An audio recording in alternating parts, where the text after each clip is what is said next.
According to the ILO monitor, 114 million jobs were lost in 2020. This was the time when COVID-19 surprised the world with its deadly virus. Many huge and small businesses closed, laid off employees, or reduced working hours. For advanced countries like the USA, this might not have a huge impact on the economy and individual families. But how about those third world countries, like the Philippines? I've always been observant of the changes in our economy and how business owners are reacting to them. I've seen with my own eyes, seen on the news, and got involved with some of the rising businesses in the Philippines that have emerged since late 2020 up to the present time. Creativity was the root of these successful firms. Whether you are a business management student or someone who doesn't care about the economy at all, these success stories are something that will inspire each of us in times of tribulation. We can still rise up and succeed. Let's go ahead and rediscover how we beat the new normal. Remember the days when we went to the overly crowded malls, visiting fortress and eating out with our families? It was those normal days that I missed the most. As COVID-19 surged, malls and physical stores started to close down and limited access to our favorite establishments. This has affected both the consumers and sellers. But thanks to the internet, we found a better way. Now, I'll talk to you about social media marketing. Whether you are on Facebook, Twitter, Instagram, or YouTube, you can influence your friends to try your products or services. Stephanie and Shiv defined social media marketing as a technique that employs social media like Facebook, Twitter, Instagram, TikTok, and other online platforms. Marie Mew of Walden University stated, "A key recommendation is for small business owners to use Facebook, Twitter, and Instagram, other social media platforms to reach customers and receive immediate feedback. The implication for positive social change include the potential for business owners to increase their ability to implement social media marketing campaigns to generate sales growth. Higher sales may lead to more profit, which could be used to make donations to community-based social programs." There are different ways to do this.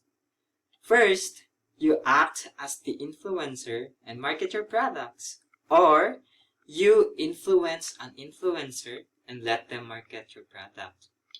One example of this is a small business owners that use social media to market its product is the Kangkong Chips owner, Josh Mojica. Kangkong, or water spinach in English, is a vegetable that we didn't think could be made into crispy chips. But this 17-year-old boy made it possible, and after marketing it on Facebook, he is already earning more than 5,000 pesos or $100 per day. And take note that this is a big amount in this country's economy. Now, let me focus on Facebook alone. In a statistic provided by Statista, there were nearly 76 million Facebook users in the Philippines. I remember in like a couple years ago, I was browsing my newsfeed and watching people selling news on Facebook Live. I never thought I would find these videos indulging, but I hopped onto the wagon, and now I am a regular customer of a few online live sellers. From shoes, clothes, to house appliances, you can find it there. An e-commerce study showed that live selling in the Philippines increased by 95% in the first half of 2020, the time when the pandemic was starting. I would like to share one online live seller that marked her presence in the online world. Her name is Madam Inuts. Madam Inuts took the Philippines by storm when she started live selling. Why? Because of her humor. She is selling clothes for men and women via Facebook Live, and the catch is, she is telling some funny humor stories and even having funny conversations with her viewers. She was so entertaining that Big Brother took her as a housemate. She is now a celebrity. Now, let's move a little bit far away from social media. I want to talk about creativity. During the pandemic, we were all jailed in our houses, and it was pretty boring. I spent most of my time binging all my favorite TV shows on Netflix.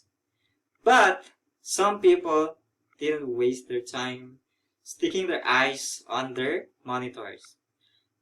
Some find new hobbies, just like our plantito and plantitas.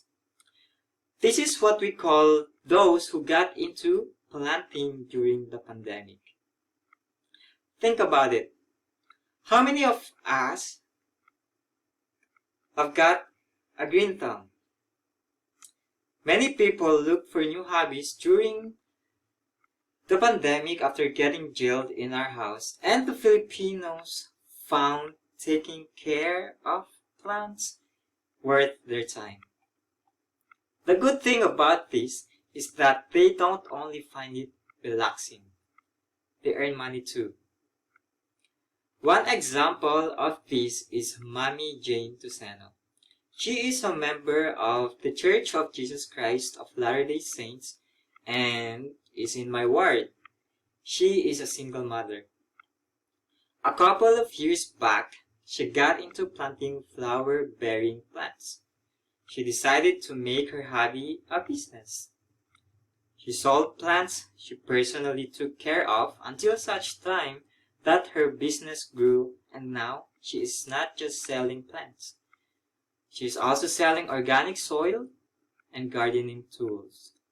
Her newfound hobby during the pandemic has become her highest source of income.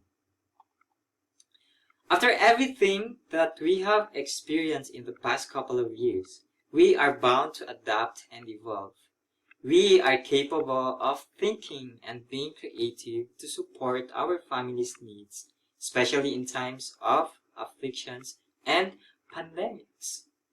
Hundreds of million people lost their jobs, but we have witnessed the emergence of small business owners that showed us now how creativity takes us to higher places. The new normal is where we are living now. Whether this pandemic will end in the next few years, I have no idea. It might be hard for some of us, but look around and observe the ingenuity of our fellow neighbors. Thank you so much.